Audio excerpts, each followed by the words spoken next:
नमस्कार।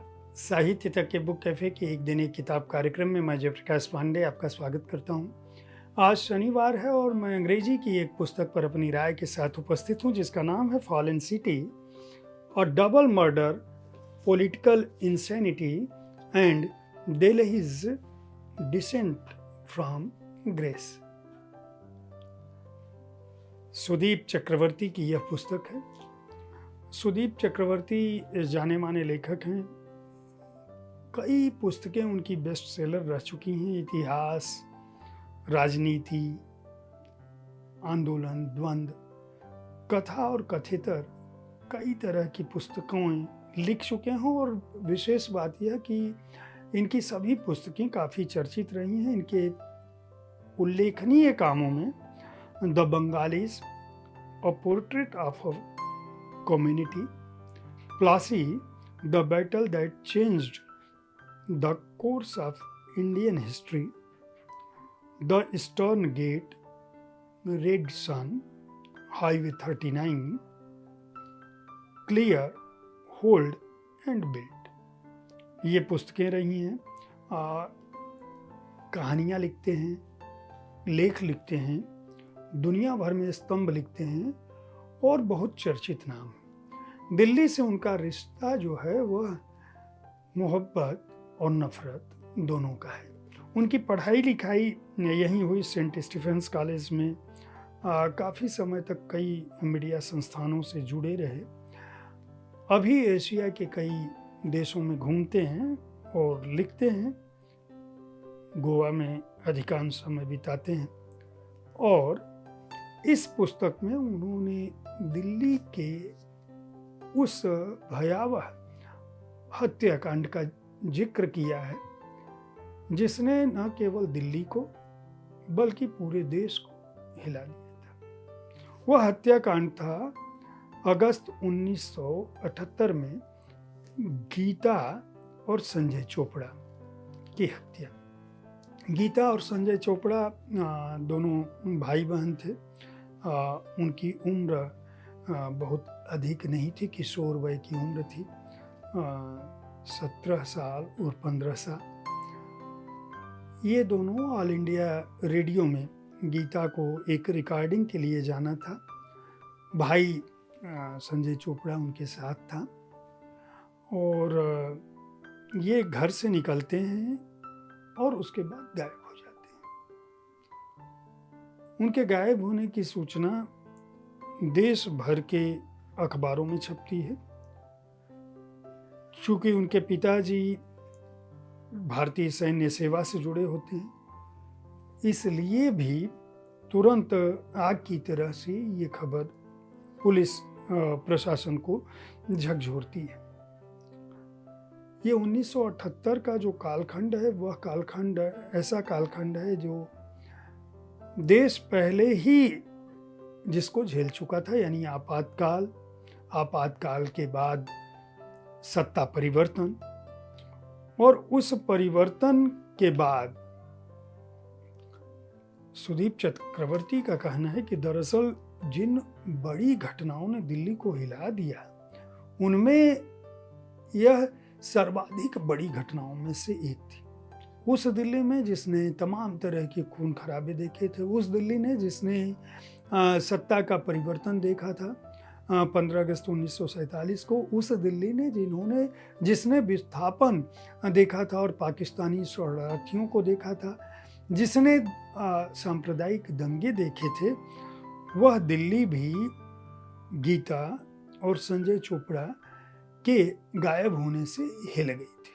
4 दिन बाद रिज पर, दिल्ली का जो रिज रोड है लोग जानते होंगे, उसके बाहरी हिस्से में घने जंगल में इनका शव मिला था और इस घटना ने इंदिरा गांधी की इमरजेंसी तक को एक तरह से जिससे टेरराइज हुई थी दिल्ली, उस तरह की याद दिला दी थी। सुदीप चक्रवर्ती संजय चोपड़ा और गीता चोपड़ा की इस घटना के बहाने दिल्ली से अपने लगाव, दिल्ली के उस दौर के समूचे इतिहास को खंगालते हुए आगे बढ़ते हैं और उनका कहना है कि दरअसल यह जो भयावह कांड था, उस कांड ने वाकई क्या कुछ दिल्ली के अंदर घटा दिया था। दिल्ली का जो मध्य वर्ग है, दिल्ली का जो एलिट क्लास है, दिल्ली का जो नौकरशाह वाला तबका है, और विशेषकर जो उनके माता पिता थे, वे किस तरह से प्रभावित हुए। और उनके प्रभाव के चलते दक्षिण दिल्ली से लेकर लुटियंस जून से लेकर सत्ता के बीच क्या कुछ हुआ, और उस दौरान कानून के ऊपर, प्रशासन के ऊपर किस तरह का दबाव बना। उनका कहना है कि ये वो दौर था जब सोशल मीडिया नहीं था। यह वो दौर था जब जन आंदोलन उस रूप में किसी एक व्यक्ति के लिए खड़े होने की स्थिति में नहीं थे। बावजूद उसके इस अपहरण, इस हत्या के खिलाफ न केवल समूचा देश एकजुट हुआ, बल्कि उसने एक ऐसी मिसाल छोड़ी जो आने वाले समय में दिल्ली पुलिस के लिए न केवल एक तरह से उनके लिए केस स्टडी बनी, बल्कि दुनिया भर में जो अपराध की घटनाओं को, अपराधियों को, उनकी मनःस्थिति को समझने के लिए उपयोगी हो सके। रंगा और बिल्ला का नाम घर घर में जाना गया। रंगा बिल्ला को फांसी दी गई, यह अलग बात है, लेकिन इस दौरान क्या कुछ घटा, संवाददाताओं ने क्या किया, पुलिस ने क्या किया, किस स्तर पर क्या कुछ हुआ, स्कॉटलैंड यार्ड की पुलिस की तर्ज पर, इंटरपोल की तर्ज पर किस तरह से सूचनाओं का आदान प्रदान हुआ, वह मुश्किल से जो समय है 4 दिन का, जब उनका शव मिला, उनके गायब होने के बाद की एक एक घटना का उल्लेख जो है संदीप चक्रवर्ती ने इस पुस्तक में किया है। एक तरह से यह पुस्तक रंगा बिल्ला, संजय और गीता चोपड़ा, उसके साथ साथ हमारी अदालत, हमारी पुलिस फोर्स, हमारा जो राजनीतिक नेतृत्व है, उसके साथ साथ जो हमारा मध्य वर्ग है, जो हमारी अफसरशाही है, उन सब का भी लेखा जोखा लेती है। खास बात यह कि यह पुस्तक जिस रूप में लिखी गई है वह एक कथा के तौर पर लिखी गई है, लेकिन आपको आज भी संवेदनशील बनाने के लिए, आपको सोचने के लिए बाध्य करती है। और शायद यही वो वजह है कि इतनी पुरानी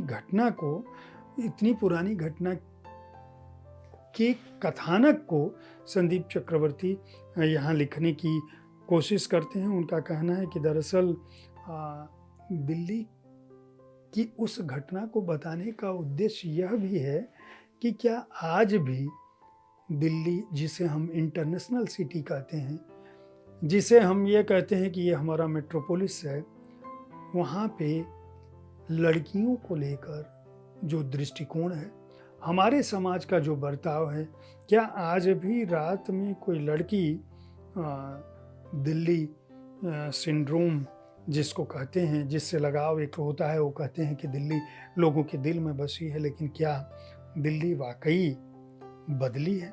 हमें यह सोचना चाहिए कि 1857 की बाद की दिल्ली, 1984 की दिल्ली, 1978 की दिल्ली और 2024 की दिल्ली, क्या वह अंधेरा लड़कियों के लिए, युवाओं के लिए बदला? यह इस पुस्तक का मूल संदेश है। वो कहते हैं कि गीता और संजय चोपड़ा के जो पेरेंट्स हैं, उनके दर्द को हर वह पिता, हर वह परिवार समझने की कोशिश कर सकता है इस घटना को याद करने से, कि किस तरह से कुछ सनकी लोगों ने न केवल पूरी दिल्ली को बल्कि पूरे देश के अपराध जगत को हिला दिया था। और वह इकलौती ऐसी घटना संभवतः उस समय की थी जब प्रधानमंत्री को 2 बच्चों के गायब होने और उनके हत्या होने का जवाब देना पड़ा था। दिल्ली पुलिस को जवाब प्रधानमंत्री को देना पड़ा था और प्रधानमंत्री जो है वह संसद में जवाबदेह बने थे। संभवतः संजय चोपड़ा और गीता चोपड़ा की हत्या पर अगस्त 1978 की घटना पर यह पुस्तक जो लिखी गई है वह अपनी तरह की पहली पुस्तक है और इस अपराध पर पहली पुस्तक है। जब यह घटना घटी थी तब संदीप चक्रवर्ती जो है वह 10वीं में के छात्र थे, दिल्ली के बाहर थे, राजस्थान में पढ़ रहे थे और फिर भी उस दौरान जो चर्चाएं हुई थी उन चर्चाओं ने उनके मन मस्तिष्क पर जिस तरह का असर छोड़ा उसी असर की देन है जो इस पुस्तक के रूप में सामने आई है। अलेफ बुक कंपनी जो रूपा पब्लिकेशन द्वारा पोषित तो नहीं कह सकते हैं, जिस रूपा पब्लिकेशन द्वारा जिसको बढ़ावा दिया जा रहा है वह एक कंपनी अलेफ बुक कंपनी ने इसको प्रकाशित किया है। 799 रुपये इस पुस्तक का मूल्य है। हार्ड बाउंड संस्करण का 228 इसकी पृष्ठ संख्या है। उम्मीद है अंग्रेजी पुस्तकों पर आधारित हर शनिवार को प्रस्तुत होने वाला मेरा यह कार्यक्रम आपको पसंद आ रहा होगा। इस कार्यक्रम में यानी हर शनिवार को मैं अंग्रेजी की किन पुस्तकों के साथ उपस्थित हूँ, कैसी पुस्तकों पर चर्चा करूँ, क्या यह कार्यक्रम उपयोगी है, इसके बारे में अपनी राय से अवगत कराना न भूलें। अगर आप पुस्तकों के प्रेमी हैं तो हर दिन मैं ठीक इसी समय इसी जगह पर मिलता हूँ आपसे। हमारे कार्यक्रम को सुनते रहें, देखते रहें। साहित्य तक के बुक कैफे कार्यक्रम के बारे में अपनी राय से अवगत कराना न भूलें। धन्यवाद।